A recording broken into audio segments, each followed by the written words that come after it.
Euro ২০২৫ হঠাৎ করে স্পেনের জন্য বড় ধাক্কা হয়ে এলো আইতানা বুনমাতির অসুস্থতার খবর। ভাইরাল মেনিনজাইটিসে আক্রান্ত তিনি। মেনিনজাইটিস রোগটির নাম শুনলেই সবার মনে তৈরি হয় আতঙ্ক। অনেক জটিলতা থাকলেও বনমাতিকে নিয়ে খারাপ কিছু ভাবতে চায়নি কেউ। জাপানের সাথে প্রস্তুতি ম্যাচ খেলতে না পারলেও হাসপাতালের বেডে বসে সেই খেলা দেখার একটি পোস্ট করেন তিনি। সেই ম্যাচের পর স্পেন কোচ জানিয়েছিলেন, আইতানা আমাদের দলের অনেক গুরুত্বপূর্ণ খেলোয়াড়, আমরা তার সুস্থতার জন্য অপেক্ষা করব। কিছুটা মিরাকেল হলেও ইউরোর আগেই দলে ফিরেন তিনি। হাসপাতাল থেকে মাঠে ফিরে এই নারী ফুটবলার জিতেছেন লা লিগা, কোপা দেল রে ও সুপার কোপার শিরোপা।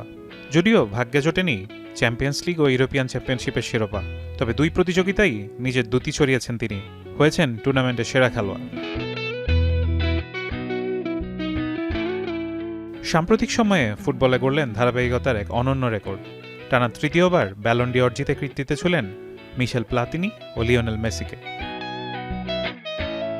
4 বছর আগে ব্যালন ডি অরের ইতিহাসে শিকার হয়েছিলেন সবচেয়ে বড় প্রত্যাখ্যানের। বার্সেলোনার প্রথম মহিলা চ্যাম্পিয়ন্স লিগে গুরুত্বপূর্ণ অবদান রাখার পরেও গোল্ডেন বলের তালিকায় ছিল না শীর্ষ 20-এ। প্যারিসের আলো ঝলমলে অনুষ্ঠানে ব্যালন ডি অর জিতে জানান দিলেন কিভাবে লড়তে হয়। সততা, একাগ্রতা ও হার না মানার এক অনন্য দৃষ্টান্ত করে আইতানা বুনমাতি নিজেকে উঠালেন এক অসীম সাফল্যের পানে। ফারহান ইহসান এখন।